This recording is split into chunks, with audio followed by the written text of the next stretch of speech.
Gotta catch 'em all, and greetings from a galaxy far, far away.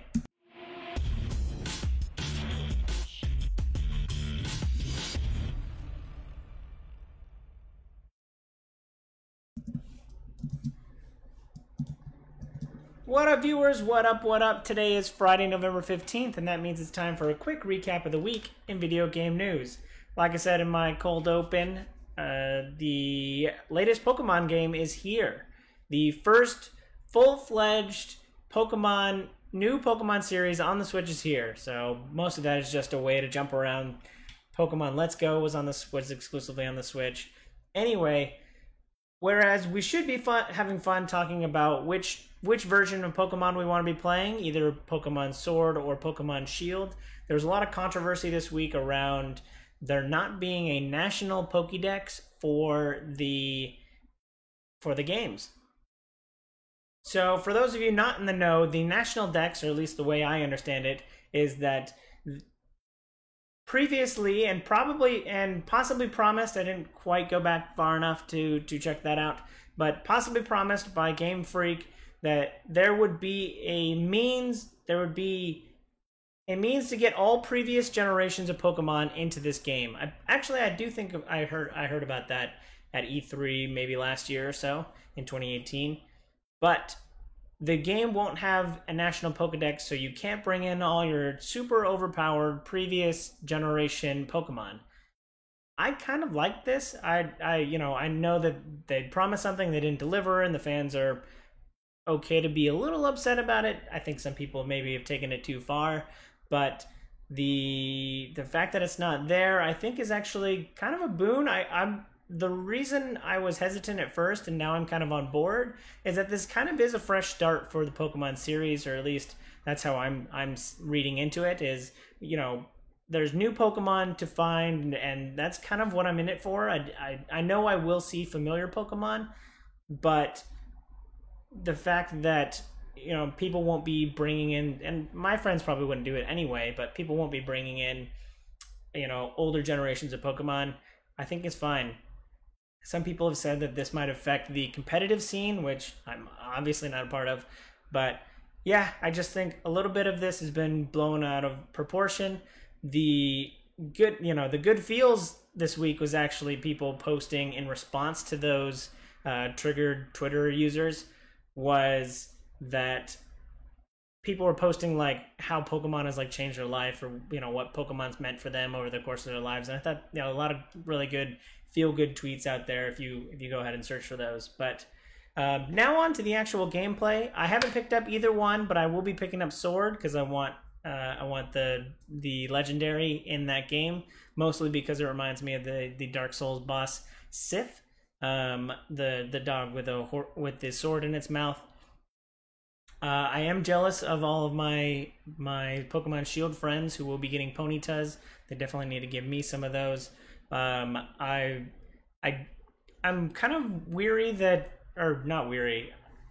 I think it's kind of weird that there was never an official evolution for the three primary Pokemon. I've always been on Team Sobble, but I saw the final evolution via a leak, and I actually didn't like the way the model looks at all. I wish I could not evolve my Sobble. But yeah, the final evolutions were never like officially announced, and so maybe the idea behind that was just that you would find out when you eventually evolve them, adding a little bit more to the mystery, which is kind of what I'm in it for. But yeah, let me know down below in the comments who your starting Pokemon is. Which side did you choose, Pokemon Sword or Shield? And yeah, the game's got an 81 Metacritic, so hopefully any Pokemon fans will find delight in the most recent iteration of the Pokemon series. Moving right along, also launching today was Jedi Fallen Order. I've already played about 4 hours of the game, and I'm really liking it. The game is a ton of fun. Speaking of Dark Souls, it feels a lot like Dark Souls. It's got, the combat is slow or not really slow. But the combat's very deliberate and methodical, and I just kind of really like the approach. Some people have kind of critiqued it that the game, that you can't just like cut off limbs of stormtroopers with your lightsaber, which makes it feel slightly unrealistic, but I kind of didn't want that anyway. Yeah, Jedi Fallen Order, I'm having a ton of fun with it. I'm hoping to just kind of like, stay on the straight and narrow, finish that game, and then that's probably when I'll pick up Pokemon Sword and Shield. But if you pick up both, tell me which one you're playing this weekend. I don't think anybody's wrong for playing through Shield or Pokemon, but I've chosen to do Jedi Fallen Order, and I'm having a ton of fun with it. Speaking of the trailer, I'll have a link down to the live action trailer down below. The trailer is amazing. I think any live action Star Wars stuff you can do is always a win. Star Wars always has really good commercials, and this one takes the cake. So down below there'll be a link. It starts off with this girl who's just wearing a hoodie. She's like going to her dad's work in a construction yard, and then it all just kind of transforms into Star Wars, and everybody's playing. It's having a ton of fun. It's a freaking great commercial. Star Wars commercials are usually great, but this one kind of takes the cake.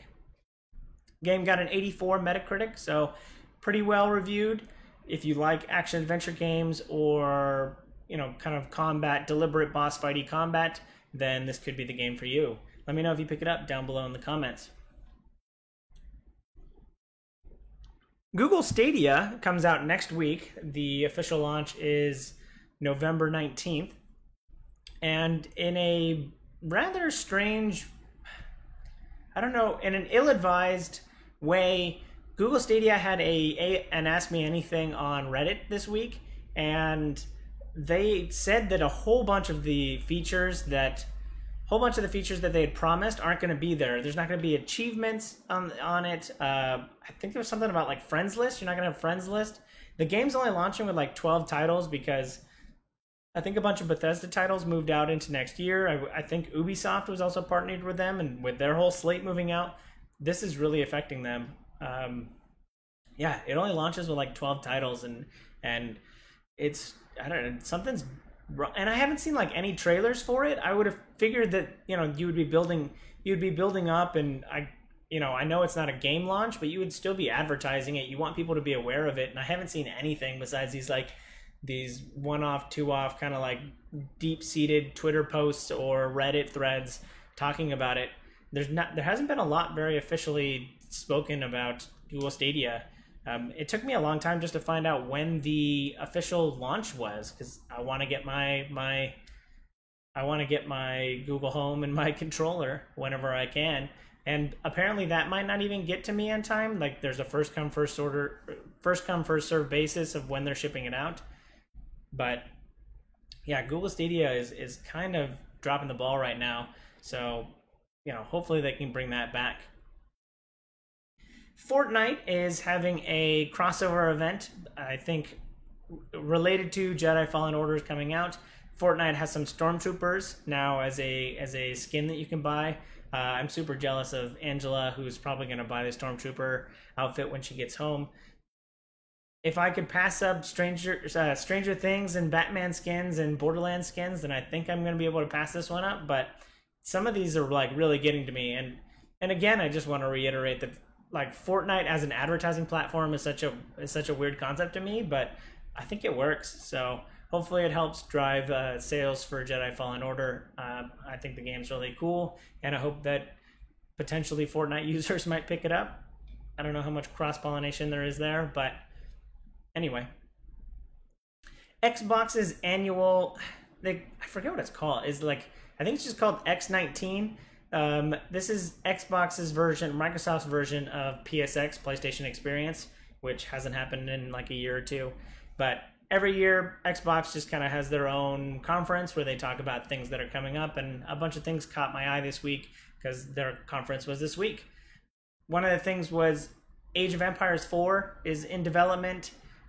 Tell me, the latest game from Don't Nod, the company behind Life is Strange, is coming out with a new game called Tell Me Why, and they make really good handcrafted narrative games, and so I'm looking forward to those. And I just love everything that Don't Nod does. Minecraft Dungeons gets a slightly more refined release window at April 20th or April 2020, 420, and yeah, I'm looking forward to Minecraft Dungeons. And then Bleeding Edge, the latest class-based shooter coming from the from Ninja Theory, the minds behind Hellblade. Their next game has a beta in February of next year and launches in March next year. So that whole big first half window is slowly getting filled in with Microsoft games. So good on Microsoft to come in and sweep in when a whole bunch of other people are moving out of Q1 and Q2 next year. There was a ton of other announcements. I'll have a link down to everything that happened there down below. Apple is jumping into the VR space. They announced, or I don't think it was like announced, it was more like a rumor. I saw an article about it that, yeah, Apple wants to step into the VR, AR space and put their in. Apple makes really good peripherals. The iPhone probably uses it.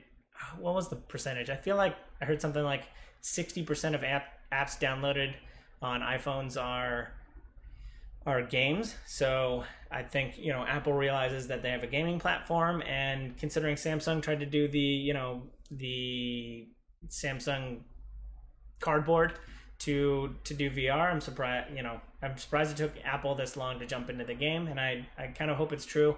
At first I was like, oh, what does Apple know about peripherals? And then I realized, like, literally everything. They invented modern peripherals, and they make really good stuff. So I can see a sexy, sleek, VR headset in the future. So kind of got me excited, because I currently don't have a VR headset yet. I'm hoping that PS5 will have a VR bundle that I can buy at launch.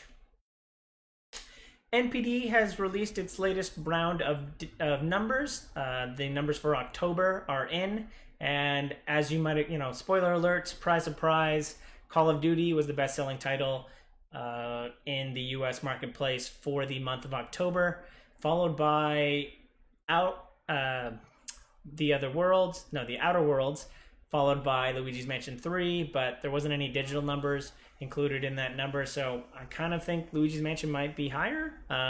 But I paid for Luigi's Mansion digitally, which isn't represented in the NPD numbers, and I'm playing Outer Worlds on Xbox Game Pass, which also wouldn't be represented. So I'm railing against the system. No one can see my purchases in the games I played.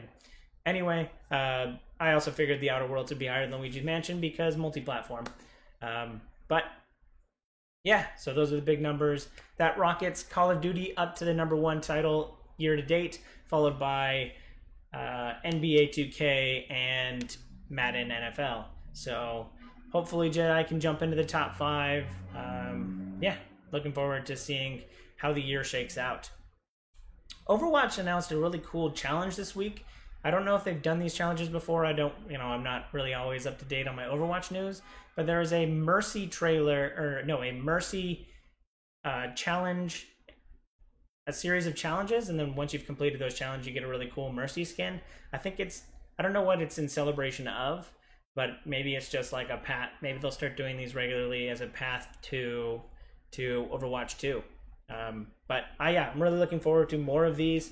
I would love to see one for every character, and I would pay attention more to a Agent 76 or Reaper skin challenge pack. So looking forward to seeing Blizzard do more of that. Speaking of Blizzard, their Hearthstone Auto Battler is now available for everybody. I think last week it was available only to closed beta participants, and now it's kind of in an open beta realm. The game is a little unique. It's not like the tip. You don't have auto battler. It kind of feels less auto chessy and more like auto card battler. It's a little weird, but let me know what you think down below. And then last but certainly not least, BioShock rumors are running rampant in the game industry. According to, I think, people sourced that they saw that 2K is ramping up production on a new game, and that a whole bunch of jobs have been posted for a unannounced 2K game, and so people kind of made the connection to BioShock.